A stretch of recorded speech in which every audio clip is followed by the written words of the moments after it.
Hey guys, this is your boy A-Raj. For the people who have subscribed to my channel, I thank you very much. There's going to be a lot of content coming on my YouTube, so I just want you guys to keep subscribing, smash that thumbs up. I hope everybody's staying safe out there, using the precautions, staying 6 feet apart, using the mask, the gloves for safety reasons. Make sure you don't contract the virus and stay healthy. So today's topic is about what your goals are. Pretty much, I want you guys to comment on the bottom and tell me what your goals are and what your plans are for the future.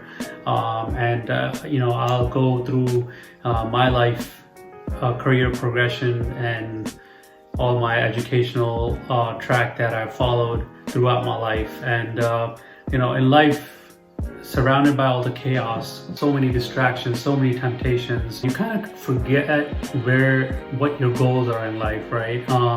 You kind of do the day-to-day routine and just go on with it, and not many look back and see where they are in life, right? Because I feel like that's very important for a person to stop, isolate, and just reflect back. Only when you do that, you realize where you are and where you're heading. So from there on, you could kind of step back and be like, okay, this is what I need to do improvement on, and this is what I've done so far, and pat yourself on the back for that. Whatever you have accomplished. For what you have not accomplished, you have to set new goals. There's a lot of times I would have friends ask me to come out or go out with them, and I would have to say no, because I know my priorities are that I have to stick to this and get to the bottom. So let's get to my 12-year career progression. Okay, so my 12-year progress throughout my career is what I've done. So as you could tell, this is 2006. That's what I'm going to start, and I'm going to end in 2020, which is this year. So prior to 2006, I graduated high school in 2000, and then after that, I just pretty much had random jobs, and I just wasn't sure. I wasn't clear of what I want to do in life. I was very confused, of course. I had tons of friends just going out and partying and distracted, and same thing I was just discussing earlier. I just didn't have a vision at that point in life, and just wasn't sure where I'm heading. So prior to 2006, I just had some random jobs. Like I worked at a pizzeria. That was like my first job in New Jersey. And after that, I worked at various different places like retail stores and stuff. I worked at ShopRite. I worked at Walmart. I worked driving jobs and stuff. I felt like I needed a change. I needed to progress in life. I needed to do more with myself, and because I was capable of doing more, and I just believed in myself and this is not what I could keep doing all my life. So over the years, I think it took like 2-3 years for me to actually work on this before I could start. So the first step I took, first thing was I went to school for like 3 months. I remember there was a school in Denville, New Jersey. They were offering a 3-month course for phlebotomy, and I decided I want to join it. And then my biggest fear at that point was that, my biggest fear in life, I would say, is needles. And in that class, I remember we had to pair up with our classmates, and they would draw blood from you, and you would draw blood from them, and that's how you learn how to do phlebotomy. And of course, there were various different exams and stuff that you had to go through, and then at the end you had to sit for a national certification, which is like the National Health Association certification for phlebotomy. So once I finished that, I started working at a blood center in New Jersey. Representatives that set up the blood drives, who bring in the donors, and you collect blood from them, and pretty much a pint of blood from each donor after they get assessed that they're eligible to donate. Then you process that blood and you centrifuge it, and then you send it back to the lab for them to get tested before that blood could be used to give to somebody else. So it was a very interesting job. I made a lot of good friends. And then after that, I worked for Quest Diagnostics. which is like one of the biggest laboratories in United States. And I worked with them for a while. I worked at their patient service centers. I worked at different doctors' offices. So it was very interesting. But again, I just felt like, in 2008, right over here, I just felt like, this is like a dead-end job for me, really. I mean, I just wanted to I was making 14, 15. I think the highest I made doing phlebotomy was like 16 an hour. And I just felt like I need to make more money. I mean, this is just ridiculous. So I started thinking about, what I could do in life. And then at that point, I mean, the obvious path for me was to become a medical assistant. So medical assistants pretty much do phlebotomy plus other stuff as well, like blood pressure, EKGs, and you help the doctor out in the office, and you do various other tasks. And so you're pretty much a phlebotomist plus medical assistant. Pretty much you do more stuff. So I went and started school for that. There was additional schooling for my certification, studied for it, passed that. So I think in 2009, if I correctly remember, I started my job as a medical assistant. And then at that point, I mean, of course, I realized that, hey, medical assistant and phlebotomists make the same money. So why did I just waste my time? And I had no guidance, really. I mean, from my parents, yeah, but they were not aware of this, the track that I was taking. And so pretty much it was my say, my research, and my, inside voice that led me to go on. So once I became a medical assistant, soon I realized, okay, I'm making the same money. I mean, of course, I have more education now as far as in the medical field, but I'm not making any more money. So I started looking for more, how to continue this. And then I ran into a school where they were performing diagnostic medical sonography. So diagnostic medical sonography is pretty much you're doing ultrasound, but not only for babies. You're doing abdominal pathologies, you're doing a heart, you're doing carotid, you're doing full vascular scans, you're doing pretty much lower extremities, upper extremities, you're doing fetal heart rates and stuff, and you do the whole OBGYN scan.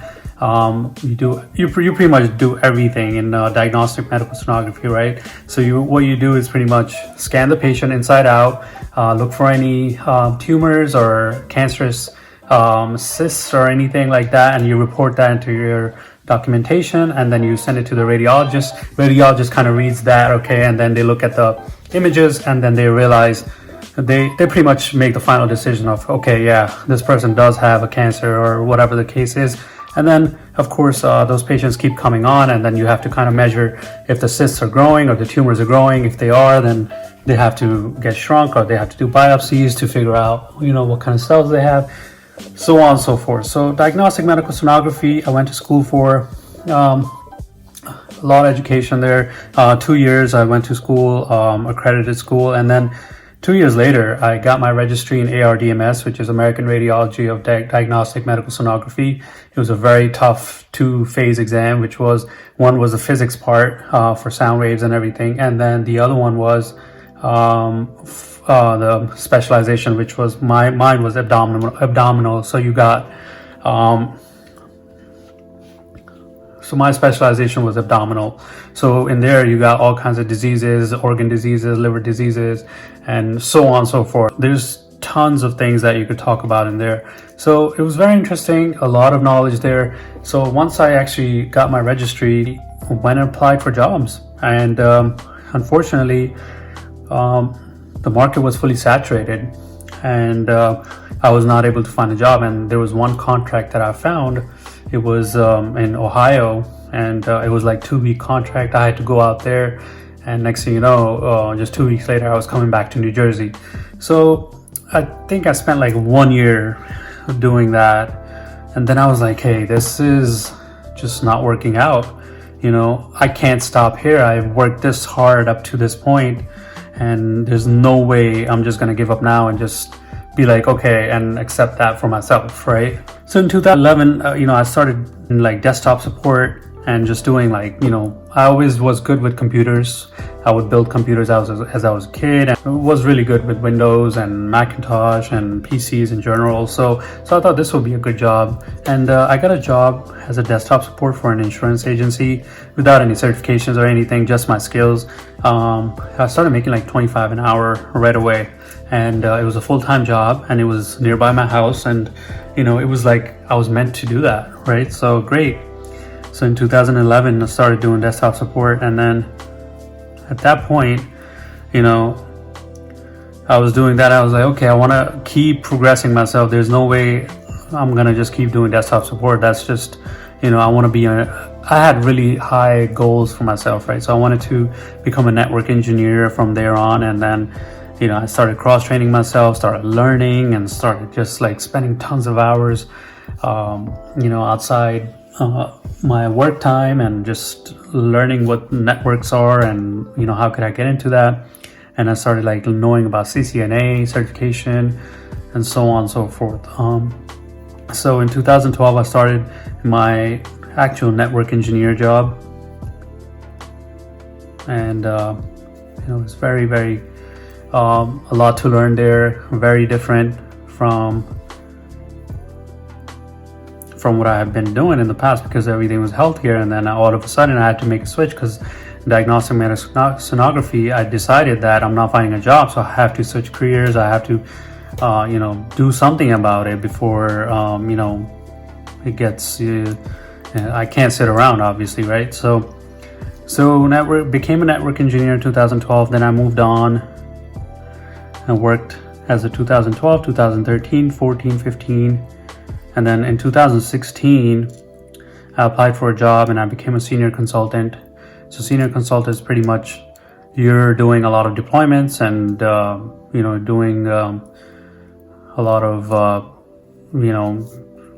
design work too at the same time, and a lot of really cool stuff. So, I would work in professional services and get sent out to clients to talk to them and kind of understand what their needs are and stuff, and kind of like just do a deployment plan and roll that out into depending on the environment and all of that, right? So over the years, I gained a lot of experience in networks.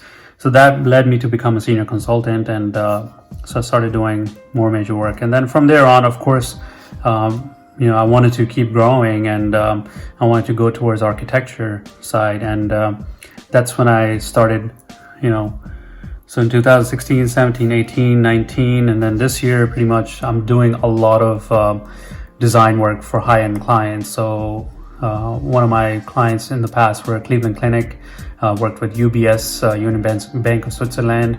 I worked with AT&T Global Business Services.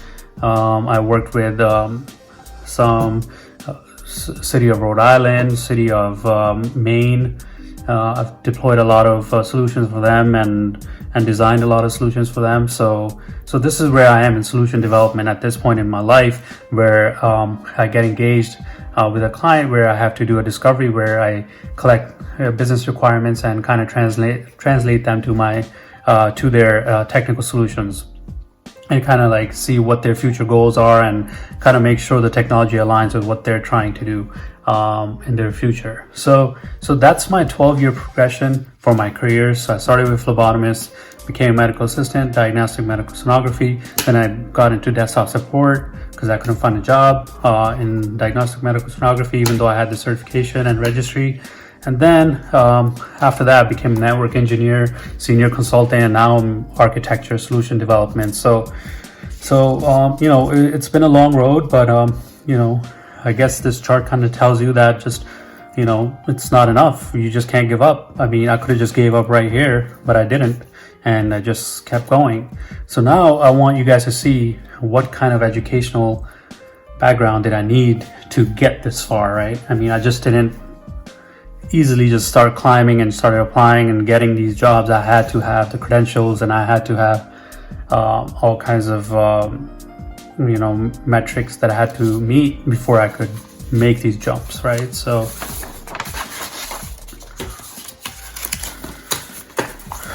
here we are. This is my educational track.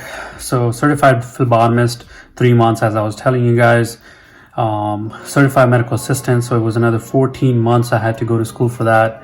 Once I became certified medical assistant, and then I told you that there was no bump in pay, so it was kind of really a waste of time. But of course, education is never a waste of time. I learned a lot in those years, and of course I went to school for diagnostic medical sonography, and that was 2 years. As I was telling you guys, I passed my registry and everything for ARDMS, and then that's when I was telling you I did not find a job. So 1 year I kept looking. I found like per diem stuff, a few hours here, a few hours there, and just the market was saturated. What can I do?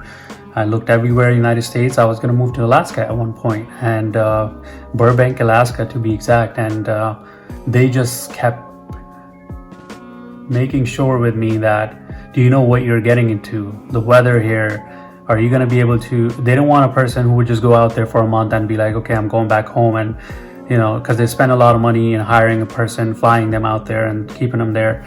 So anyway, they found somebody local there who was Alaskan native, and they offered him that job because he was fully aware of where he was, and so on and so forth, right? So there he was. He got that job. I guess it wasn't meant for me. So this is what I want to talk about here, right? So I spent all this time, about, let's say about 4 years, studying in the medical field. And I got to a point where I was like, okay, well, I'm not finding a job, so I have to cross over to IT, or that's what I should do now. So when I was going to college and I took all my credits, and they're like, hey, we can't do anything with those credits because those are healthcare credits. So they're like, if you want to go to school for IT, you're going to have to kind of start from scratch and just take all the classes, pretty much start from your prerequisites and just start all over for a BSc degree. And I'm like, no way. Like, it was just such a bummer. I mean, it was just really stressful at that time. I remember between 2010 and 11, I was just like, oh my God, what am I going to do?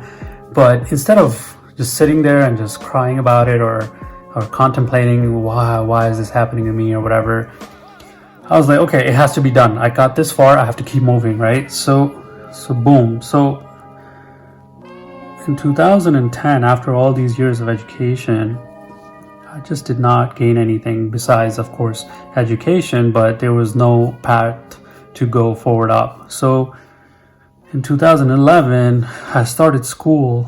I started my associate's degree for Bachelor's of Science, and it took me about 3 years. Finished my Bachelor of Science degree. So I remember, like, in 2014, I believe I completed that.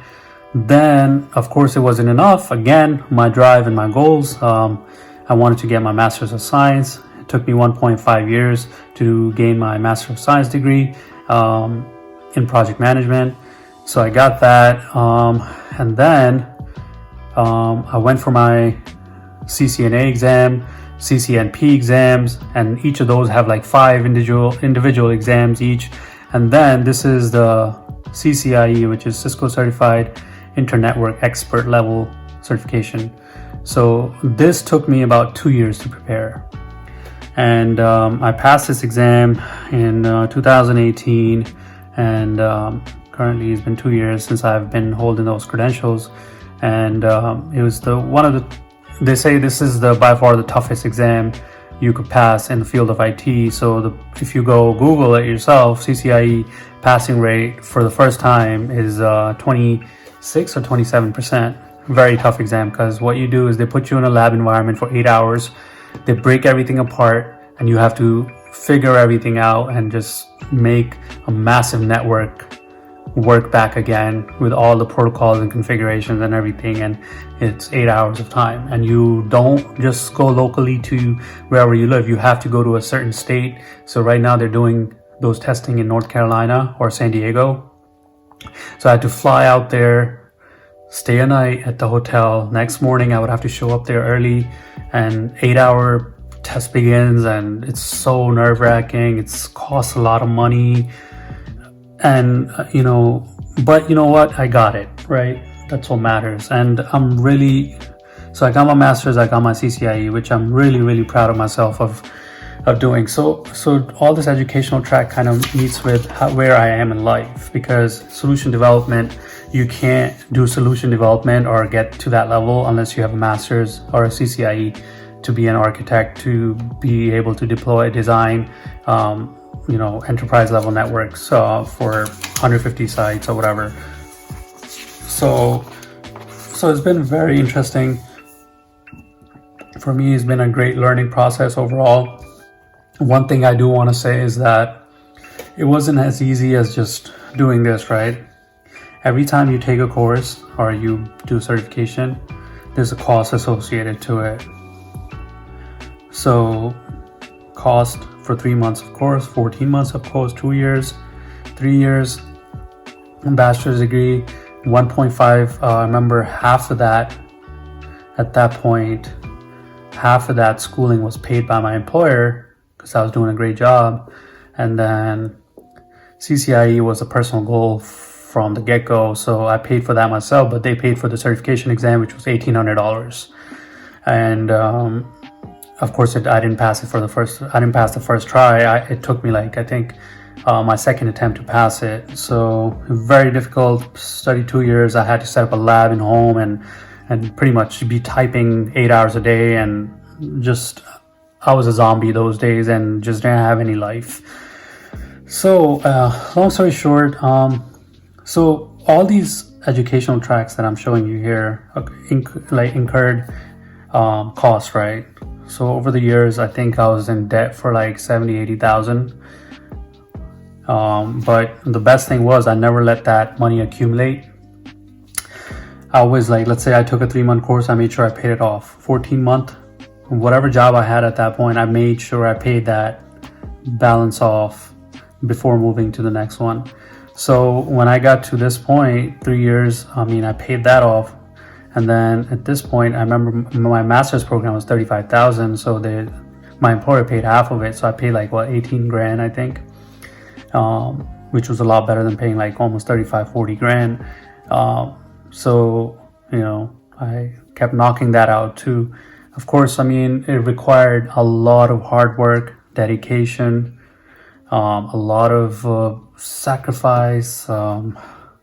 It's been a long road. That's all I could tell. And you could tell from the graph as well, right? So, I promise you there's a lesson to be learned here. That's why I'm showing you all this. It's just not just to show you what I have done in life and just to kind of show off or whatever you might think that I'm doing here. But there is a lesson to be learned, and I want people to be motivated by this. So, okay, let's get to the lessons.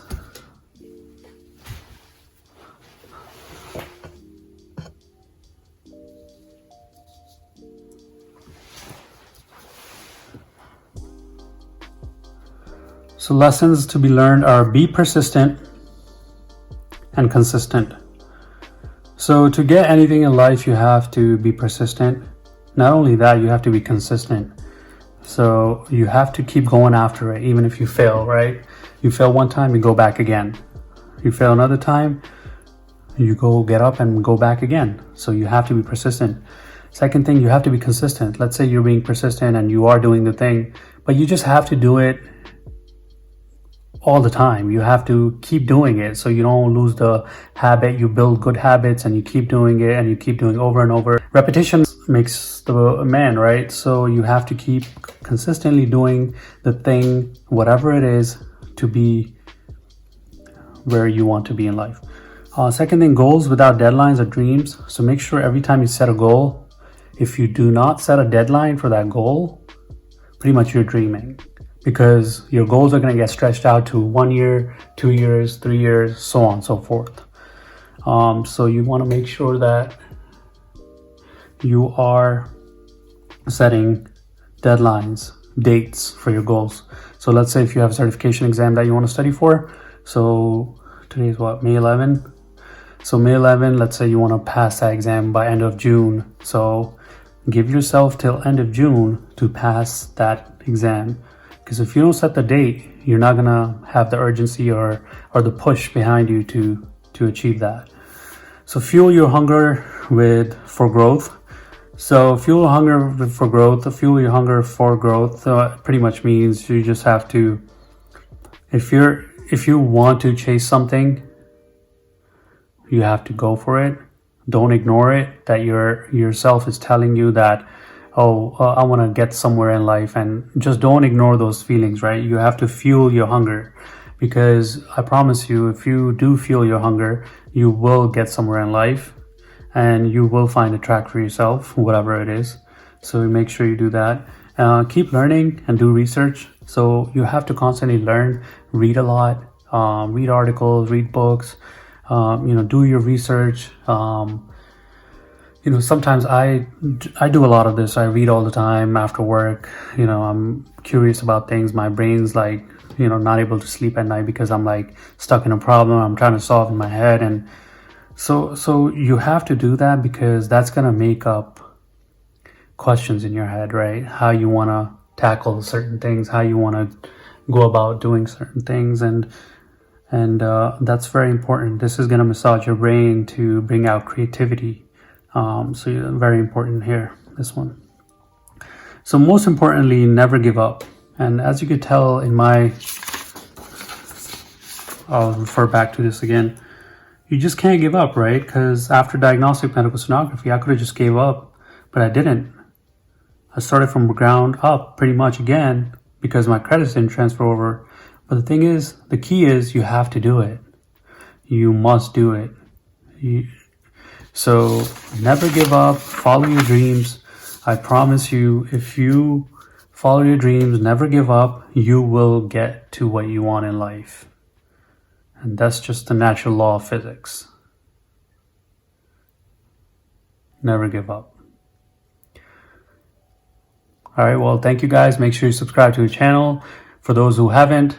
And please tell me your goals on the bottom in the comment section. And let me know if I could answer any questions, and I'll be happy to do that. Thank you so much. Take care. Have a nice day.